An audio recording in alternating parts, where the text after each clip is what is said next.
Hoje a conversa aqui é muito legal, porque eu vou conectar o crédito, a concessão do crédito ou a origem da operação, que acontece ali na área de vendas, área comercial, com a cobrança, com a recuperação de crédito, com a gestão de recebíveis ou a gestão de contas a receber, tá bom? Então, vamos lá. Pessoal, vocês sabiam que antes mesmo da empresa vender algo a um cliente, um bem ou serviço, ou uma linha de crédito, já existe um risco de que ele não pague aquele compromisso? É o famoso risco de crédito. Ele tem um impacto direto na forma como as empresas cobram seus clientes. Mas como que isso acontece na prática, né? Essa é sempre a grande pergunta. Eu vou exemplificar, eu vou ilustrar essa relação usando aqui uma planilha eletrônica, tá bom? Bem, vamos lá. Mas antes da gente trabalhar aqui na planilha, eu quero só definir o que é o risco de crédito, só para não ficar nenhuma dúvida.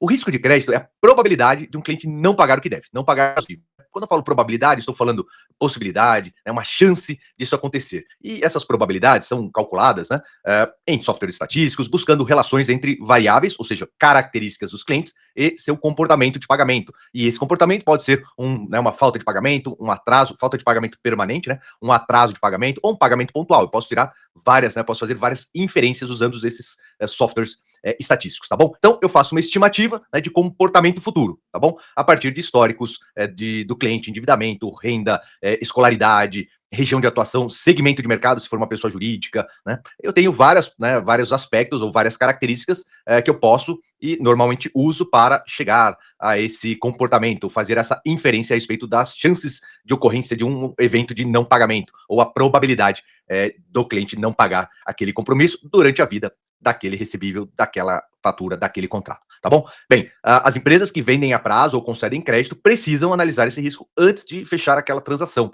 né? E esse processo, né, de estimativa do risco de crédito pode ser feito da forma mais simples, né, menos sofisticada, até os modelos mais complexos, mais sofisticados, né? Isso vai depender da competência da empresa para fazer essa atividade e também da atuação, né? Então, grandes bancos, bancos que possuem grandes carteiras de crédito, não podem deixar de fazer com grande sofisticação uma análise de risco de crédito, até porque eles são regulados pelo Banco Central e há uma grande exigência para isso, tá bom? Bem, vamos lá. Pessoal, agora que nós já entendemos o conceito, vamos tentar estabelecer aqui o mecanismo de transferência, tá, do crédito para a cobrança, o mecanismo de transferência do risco de crédito lá da concessão até a operação de cobrança, tá bom? Eu vou compartilhar minha tela e rapidamente aqui eu vou tentar simular com vocês como que se dá essa transmissão. Vamos lá.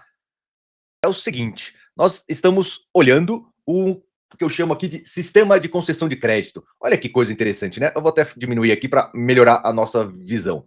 Sistema de concessão de crédito, um negócio sofisticado, né? Dá para ver que é só, né, um Excel aqui, mas eu tentei trazer um pouco de glamour aqui para nossa, né, para o nosso exercício. Joia. Então, o que nós temos aqui? Notem que eu tenho uma simulação, né, do que seria um sistema. Eu tenho aqui um local onde eu posso colocar informações, tá?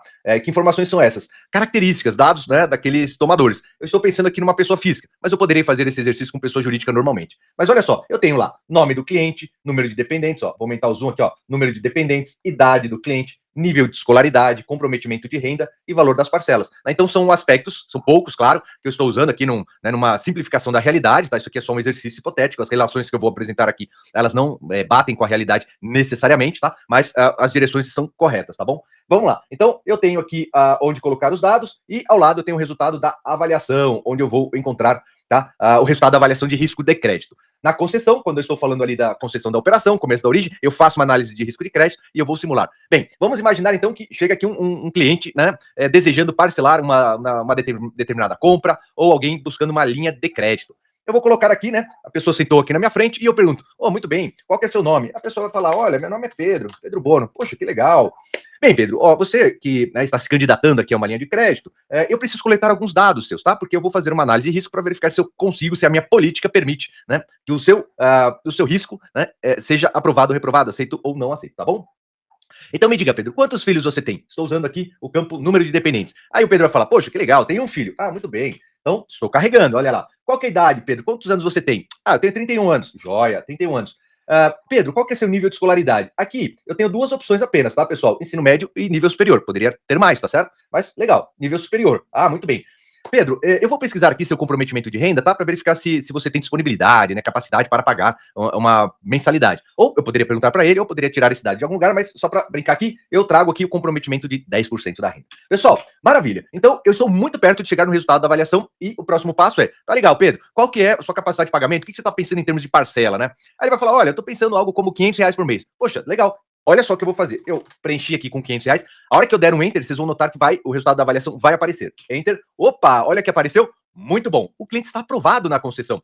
A política de crédito, ela estabelece, né, as condições para aceitação de determinado risco, estabelece uma série de questões ali, tá? Uma delas é a zona de aceitação, né, daquele risco. Então, em termos de nota de risco, e aí ele vai definir taxa de juros, prazo da concessão, tamanho do contrato, né, ou seja, o valor do contrato e assim por diante. Então, nesse caso, o cliente foi aprovado, ele está dentro da zona de aceitação, da área de aceitação, o intervalo de aceitação daquele risco. Aprovado, a política já me indica aqui que o cliente pode ter uma taxa de 2% no mínimo, claro que ela pode ser mais do que isso, né? Aí é uma questão comercial, mas no mínimo 2%, limite de referência de R$ 20 mil e prazo de até 60 meses, é um belo prazo. Então, poxa, maravilha.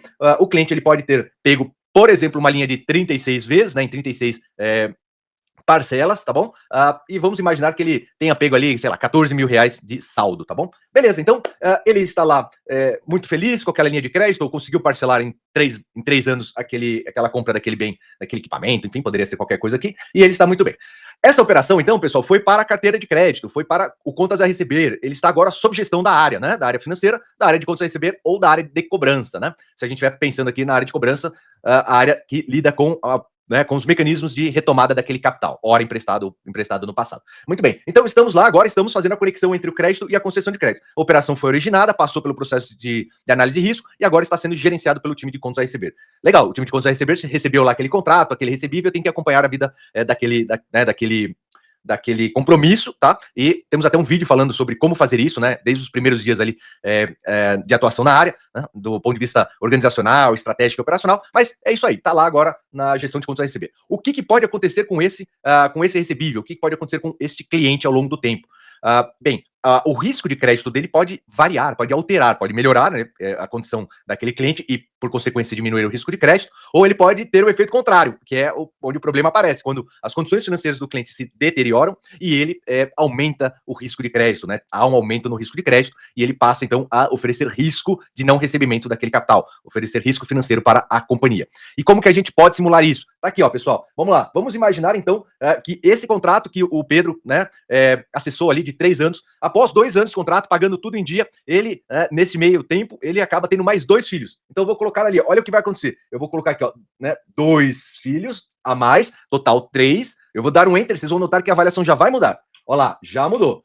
A idade do cliente, né, não pode continuar 31 anos, né? Ele vai para 33, assumindo então que o cliente tenha tido um filho por ano nesse intervalo de tempo. Então, aquele cliente que entrou com uma avaliação muito boa e tinha ali acesso a um capital de R$ 20 mil, ele poderia acessar uma taxa de 2%, ele, após 2 anos de contrato, ele já mudou o seu risco, né? Ele já está com um score agora chamado aqui, ou definido como bom, ele continua tendo vamos dizer, um crédito aprovado, muito embora agora o crédito, né, tenha diminuído para 10 mil. Então, se fosse, né, se o risco do cliente que eu estou observando agora estivesse lá, né, precificado naquele momento da concessão, ele não conseguiria aqueles 14 mil, né, que nós simulamos aqui, que eu citei, e sim apenas 10 mil no máximo, tá? O prazo 36 meses daria tudo certo, porém a taxa não seria também 2%, e sim 3%. Então, notem que a mudança na quantidade de dependentes, ou seja, a mudança que foi derivada da alteração de uma característica do cliente, já impacta, né, ou já impactaria a concessão e impacta, sim, o contas a receber, porque aquele cliente ficou mais arriscado. E por que a adição de 2 dependentes aumentaria o risco? Aumenta a percepção, né? A probabilidade, a possibilidade de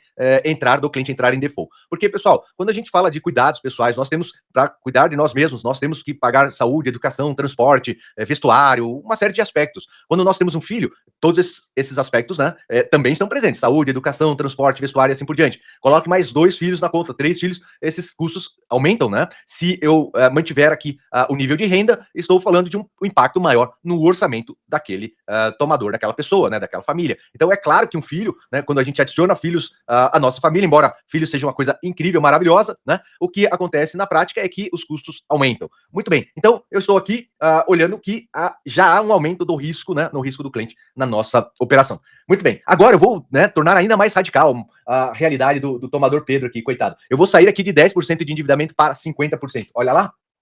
Pessoal, o que aconteceu agora? Ele está com score regular, regular. Ele ainda é aprovado, mas olha como caiu muito a capacidade de captação de recursos. Para 5 mil, ele não consegue captar os 14 mil, né, que nós exemplificamos, e tampouco ele consegue agora acessar a taxa de 3%. A taxa já foi para 5%, a taxa é muito mais alta. Então, ele não também, olha só que interessante, ele também não conseguiria pagar em 36 parcelas. Então, ele entrou já numa situação muito diferente, ele não acessa as mesmas condições, e lembrando que esse cliente, né, ele mudou, ele está mais endividado agora, ele está no nosso contas a receber, aumentando o risco. Então, é claro que quando nós estamos gerenciando contas a receber, gerenciando, né, recebíveis, a gente não tem a visão dessas, né, a gente não consegue ver essas variações de risco acontecendo. Na grande parte das vezes a gente não consegue. Claro que a gente pode estruturar processos de monitoramento, os bancos fazem isso, temos algumas ferramentas, alguns mecanismos para isso, mas normalmente a gente não consegue enxergar. Mesmo os bancos, né, a gente não consegue, os bancos não conseguem enxergar isso de forma perfeita.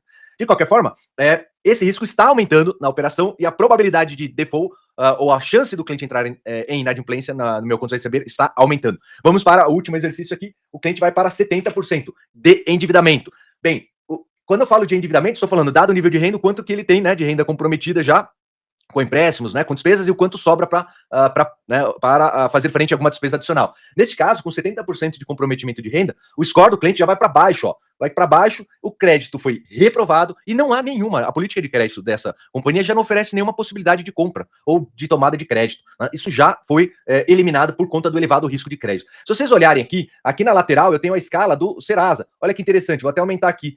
A escala do Serasa, para quem está familiarizado, né, com os modelos de score de crédito, ela tem uma pontuação de 0 a 1.000 pontos, né? Então, o que é tradicional nos modelos de score, né? Dos birôs, dos órgãos de proteção ao crédito. E, se vocês notarem, eu comecei colocando o cliente Pedro aqui como muito bom. Então, ele estaria ali com a pontuação entre 700 e 1.000 pontos na escala do Serasa. Depois, ele foi para bom, né? Bom, ele estaria entre 500 e 600 pontos. Aí, regular, 300 a 400 pontos, até o momento em que ele está agora. Seria baixo, né? Um alto risco de crédito, uma pontuação baixa, seria uma pontuação entre 0 e 200 pontos. Então, aqui eu estou fazendo esse paralelo também, né? Com a concessão e com os modelos de pontuação do mercado, tá bom? Beleza. Então, feita aqui a nossa comparação, voltando aqui para a caixinha, o que eu preciso fazer no contas a receber agora? Sabendo que o cliente, né, ele está super endividado, provavelmente ele vai, né, entrar em default, vai entrar em situação de atraso de pagamento ou inadimplência, e caso isso aconteça, o que eu preciso fazer na cobrança?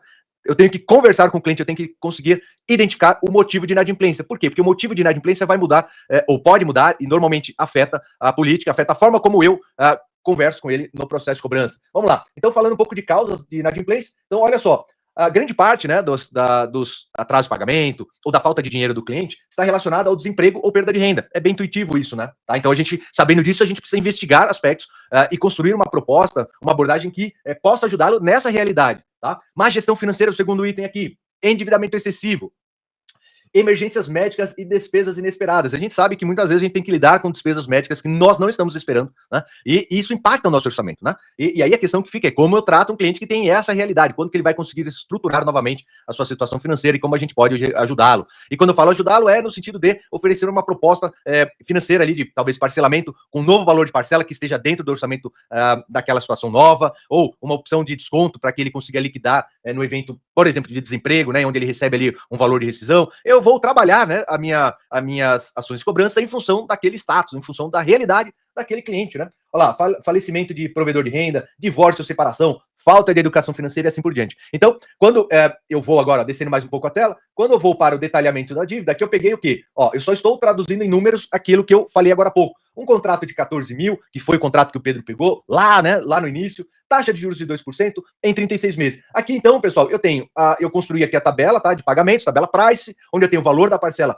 que foi obtida, alcançada, no caso, R$ 549,26, juros, amortização e saldo devedor. Então, ele foi pagando ali ao longo de 2 anos, chegou, né, no final do segundo ano, ele parou de pagar porque ele aumentou brutalmente seu endividamento, ele está lá com 70% e a empresa tem ainda, olha só, 12 meses para receber, 12 parcelas, totalizando um total de R$ 5.375,52. Então, eu tenho que responder algumas perguntas.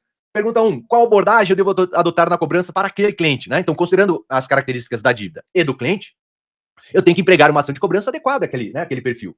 Quais canais de cobrança eu devo usar? Eu tenho que usar os canais adequados para cada perfil de cliente. Grandes empresas, como é que eu cobro? Pequenas empresas, como é que eu cobro? Microempresa, né? Pessoas físicas, eu vou usar canais de comunicação adequados a cada um desses perfis e cada um desses motivos de inadimplência. O que deve ofertar para esse cliente? Aqui está mais conectado ainda ao motivo, né, de inadimplência. A oferta que eu vou fazer, ela, né, no mundo ideal, ela deve estar muito conectada à realidade dele, né? E por que eu falo mundo ideal? Porque não é exatamente tão fácil também conseguir essas informações. Quais penalidades no caso de manutenção do atraso? Como eu vou me comunicar em termos de abordagem, né? Tem muitas respostas, né, que eu devo perseguir quando eu entendo a relação entre a origem da operação, o aumento do risco, a inadimplência e o status do cliente na cobrança. Tá bom, pessoal? Essa foi a nossa conversa de hoje. Nos vemos no próximo vídeo. Até lá!